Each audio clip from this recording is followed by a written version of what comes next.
Hi, hello. Let's have another little bit of The Secret Garden, written, of course, by Frances Hodgson Burnett. Tonight we are reading chapter 25, The Curtain. What's behind the curtain? What will the curtain reveal? Let's see if we can find out. You know the drill though, get yourself sorted with a snack. And I'll tell you what, the day that I'm recording this is the 1st of December. So it can be a mince pie if you want. It can be a pig wrapped up in a blanket if you want to. It can be a nut roast as well, of course. So and a sherry, as long as you're old enough to drink sherry. Anyway, regardless of what your snack of choice is and your drink of choice, get them sorted. Come back here because as soon as I press this button, I'm going to start reading to you and you need to be ready. Here we go. I was so wrapped up in mince pies, pigs in blankets and sherry there that I neglected to mention my lovely YouTube friend, Lady C. Lady C, I hope that you are listening to this. And I promised you, probably a while ago now, but I promised you that I would say the next video was dedicated to you, just to put a smile on your face. So there you go, Lady C. I hope you enjoy the 10 pages that you're about to listen to and read along with. Here we go. Chapter 25, The Curtain. And the secret garden bloomed and bloomed, and every morning revealed new miracles. In the robin's nest there were eggs, and the robin's mate sat upon them, keeping them warm with her feathery little breast and careful wings. At first she was very nervous, and the robin himself was indignantly watchful. Even Dickon didn't go near the close-grown corner in those days, but waited until the quiet working of some mysterious spell he seemed to have conveyed to the soul of the little pair that in the garden there was nothing which was not quite like themselves.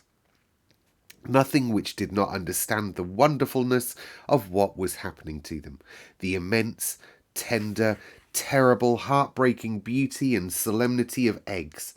If there had been one person in that garden who had not known, though, through all his or her innermost being, that if an egg were taken away or hurt, the whole world would whirl round and crash through space and come to an end. If there had been even one who did not feel it and act accordingly, there could be no happiness even in that golden springtime air.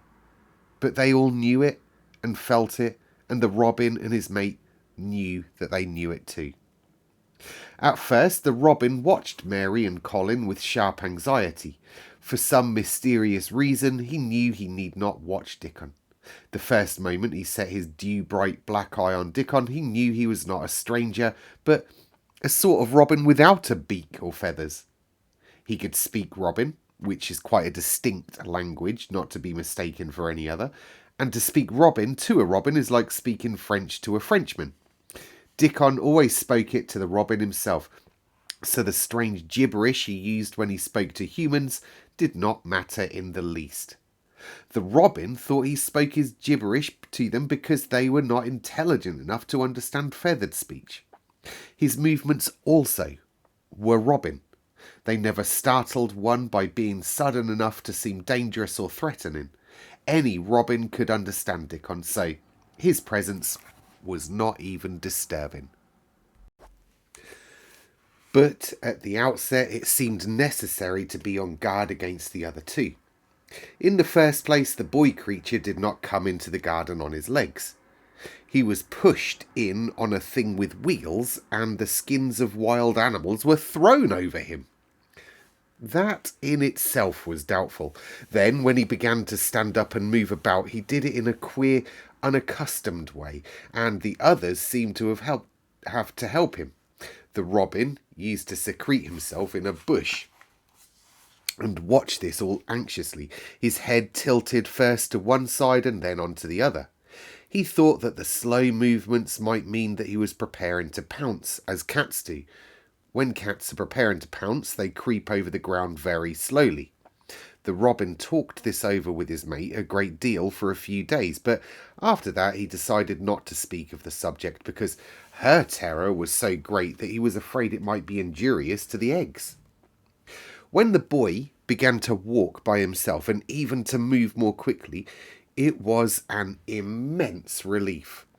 But for a long time, or it seemed a long time to the robin, he was a source of some anxiety. He did not act as the other humans did. He seemed very fond of walking, but he had a way of sitting or lying down for a while and then getting up in a disconcerting manner to begin again. One day the robin remembered that when he himself had been made to learn to fly by his parents, he had done much the same sort of thing. He had taken short flights of a few yards and then had been obliged to rest. So it occurred to him that this boy was learning to fly, or rather to walk. He mentioned this to his mate, and when he told her that the eggs would probably conduct themselves in the same way after they were fledged, she was quite comforted and even became eagerly interested and derived great pleasure from watching the boy over the edge of her nest, though she always thought that the eggs would be much cleverer than learn more quickly. But then, she said indulgently, that humans were always more clumsy and slow than eggs, and most of them never seemed really to learn to fly at all. You never met them in the air, or on treetops, after all. After a while, the boy began to move about as the others did, but all three of the children at times did unusual things. They would stand under the trees and move their arms and legs and heads about in a way which was neither walking nor running nor sitting down. They went through these movements at intervals every day, and the robin was never able to explain to his mate what they were doing or trying to do. He could only say that he was sure that the eggs would never flap about in such a manner, but as the boy who could speak robin fluently was doing the same thing with them, birds could be quite sure that the actions were not of a dangerous manner. Of course, neither the robin nor his mate had ever heard of the champion wrestler Bob Howarth and his exercises for making the muscles stand out like lumps. Robins are not like human beings. Their muscles are always exercised from the first, and so they develop themselves in a natural manner. If you have to fly about to find every meal you ate, your muscles do not become atrophied. Atrophied means wasted away through want of use. When the boy was walking and running about and digging and weeding like the others, the nest in the corner was brooded over by a great peace and content. Fears for the eggs were becoming things of the past. Knowing that your eggs were as safe as if they were locked in a bank vault, and the fact that you could watch so many curious things going on, made sitting a most entertaining occupation. On wet days, the egg's mother sometimes felt even a little dull because the children did not come into the garden. But then even on wet days it could not be said that Mary and Colin were dull. One morning, when the rain streamed down unceasingly and Colin was beginning to feel a little restive, as he was obliged to remain on his sofa because it was not safe to get up and walk about, Mary had an inspiration. "Now that I'm a real boy," Colin had said, "my legs and arms and all my body are so full of magic that I can't keep them still. They want to be doing things all of the time. Do you know that when I waken in the morning, Mary, when it's quite early and the birds are just shouting outside and everything seems just shouting for joy, even the trees and things we can't really hear, I feel as if I must jump out of bed and shout myself. And if I did it, just think what would happen." Mary giggled inordinately. "The nurse would come running and Mrs. Medlock would come running and they would be sure you had gone crazy and they'd send for a doctor," she'd said. Colin giggled himself. He could see how they would all look, how horrified by his outbreak and how amazed to see him standing upright. "I wish my father would come home now," he said. "I want to tell him myself. I'm always thinking about it, but we couldn't go on like this much longer. I can't stand lying still and pretending. And besides, I look different now. I wish it wasn't raining today, Mary." It was then that Mistress Mary had her inspiration. "Colin," she began mysteriously. Do you know how many rooms there are in this house? About 1,000, I suppose, he answered. There's about 100 that nobody ever goes into, said Mary. And one rainy day I went and looked into ever so many of them. No one ever knew, though Mrs. Medlock nearly found me out. I lost my way when I was coming back, and I stopped at the end of your corridor. That was the second time I heard you crying, you see. Colin started up on his sofa. 100 rooms that no one goes into, he said. It sounds almost like a secret garden. Suppose we go and look at them. You could wheel me in my chair and nobody would know where we went. That's what I'm thinking, said Mary. No one would dare follow us. There are galleries where you could run. We could do our exercises. There's a little Indian room where there's a cabinet full of ivory elephants. There are all sorts of rooms, Colin. Ring the bell, said Colin. When the nurse came in, he gave his orders. I want my chair, he said. Miss Mary and I are going to look at the part of the house which is not used. John can push me as far as the picture gallery because there are some stairs. Then he must go away and leave us alone until I send for him again. Rainy days lost their terrors that morning. When the footman had wheeled the chair into the picture gallery and left the two together in obedience to orders, Colin and Mary looked at each other delighted. As soon as Mary had made sure that John was really on his way back to his own quarters below stairs, Colin got out of his chair. I am going to run from one end of the gallery to the other, he said, and then I am going to jump, and then we will do Bob Hayworth's exercises. And they did all of these things and many others. They looked at the portraits and found the plain little girl dressed in green brocade and holding the parrot on her finger. All these must be my relations, said Colin. They lived a long time ago. That parrot one, I believe, is one of my great aunts. She looks rather like you, Mary. Not as you look now, but as you looked when you came here. Now you are a great deal fatter and better looking. So are you, said Mary, and they both laughed. They went to the Indian room and amused themselves with the ivory elephants. They found the rose-coloured brocade boudoir and the hole in the cushion the mouse had left, but the mice had grown up and run away and the hole was empty. They saw more rooms and made more discoveries than Mary had made on her first pilgrimage. They found new corridors and corners and flights of steps and new old pictures they liked and weird old things they did not know the use of. It was a curiously entertaining morning, and the feeling of wandering about in the same house with other people, but at the same time feeling as if one were miles away from them, was a fascinating thing. Oh, I am glad we came, Colin said. I never knew I lived in such a big, strange old place. I like it. We will ramble about every rainy day. We shall always be finding new, strange corners and things. That morning they had found among other things such good appetites that when they returned to Colin's room it was not possible to send the luncheon away untouched. When the nurse carried the tray downstairs, she slapped it down on the kitchen dresser so that Mrs. Loomis, the cook, could see the highly polished dishes and plates. Hey, look at that! This is an house of mystery. Those two children are the greatest mysteries in it.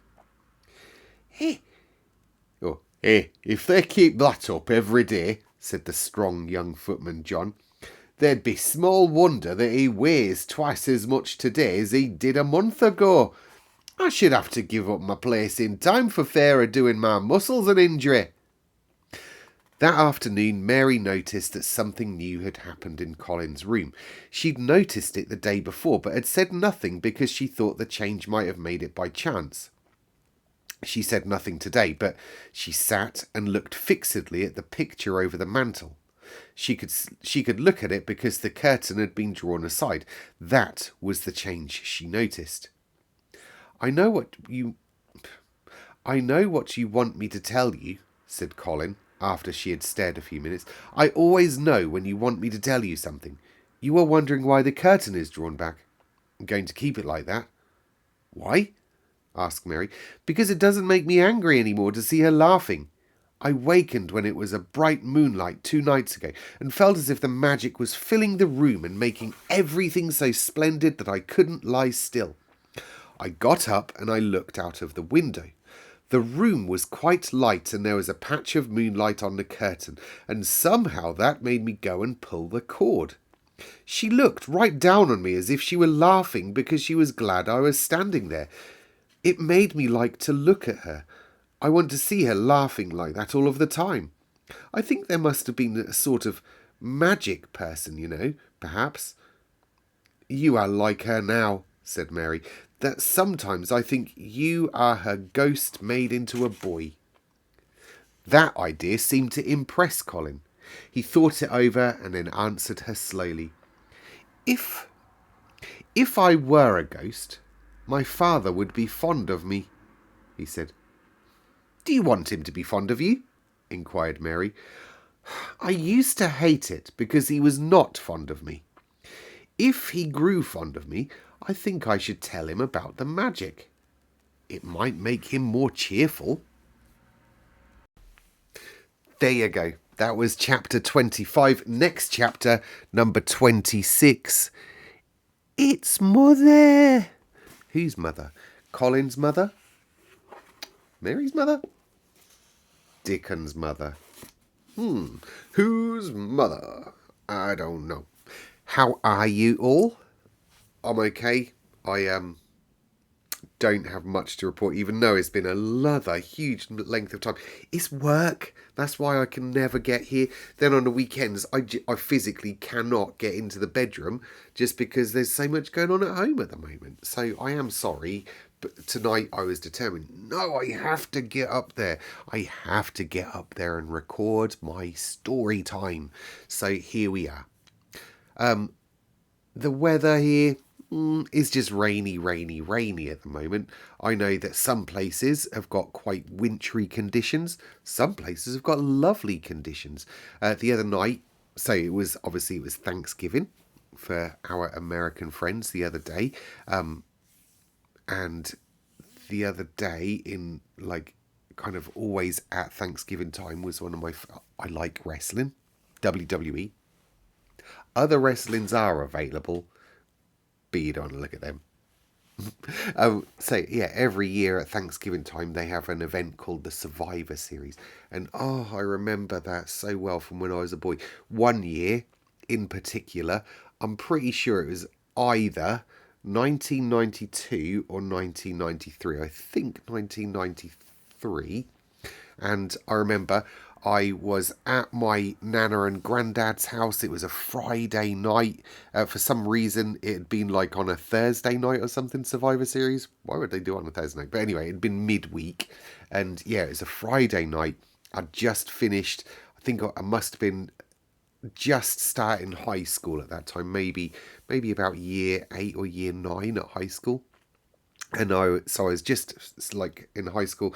It was that time of the year, late November, and it was the Friday night. So I reckon Survivor Series must have happened on the 4th Thursday of November. And I was watching it then on the 4th Friday of November, and I sat there, and my Nana and Grandad's, they had this lovely old cottage right on the coast, and it would have been just wintry outside. I had the living room to myself because they'd made themselves scarce and sat in the other room. I had a plate randomly of just spare ribs. But yeah, and I remember watching the Survivor Series. It was the Survivor Series with Hulk Hogan versus versus Yokozuna. And yeah, I remember watching that and absolutely loving it. So yeah, Survivor Series is one that sticks in my head, and it was this weekend. So I watched Survivor Series. It didn't smack the same as it did in 1992, 1993. I watch it every year, and this year I just really wanted that feeling again, just that nostalgic, when I was a boy feeling. But I had Floyd on his VR in the living room shouting and careering around. I didn't have any spare ribs. I wasn't at my Nana and Grandad's house, and it wasn't nighttime. It was daytime. It didn't work for me. I watched it. It was all right. It was good, but I just wanted that nostalgia. Do you? I am getting to a point here. Do you have any memories from when you were little? Like I said, I reckon 1992. So I'd have been about, I don't know, 12, 13, I reckon. Uh, do you have any memories that you would like something would bring it back? Sometimes it's a smell, lots of times it's a smell, sometimes it might be a sound, might be like a sight, it might be, I don't know, like a thing like Survivor Series for me. What is it for you? Please comment down below. What is it? Something that you wish you could harness again. You've tried it before and you just didn't get what you wanted. You didn't get that same nostalgic feeling. What is there that you can think of that would do that for you? We'll all club together. We'll try and get someone's nostalgic memory rebuilt, shall we? Revisited. Yeah, I'd like to know. I'd like to know. Anyway, I have whiffle waffle tonight, haven't I? It's time for my tea now. My dinner time, sorry, not my tea. So I'm going to go and eat that now. I will see you very, very soon for the next chapter. How many chapters have we got left? Let's have a little look, shall we? We've just read The Curtain. So next chapter is It's Mother. And then final chapter is In the Garden. So next chapter, number 26, is the penultimate one. Then we're on 27. Then we're done. This has been the longest lasting book I've ever read. We started it in July. What's going on? Oh my goodness. Anyway, love you lots. I'll see you soon.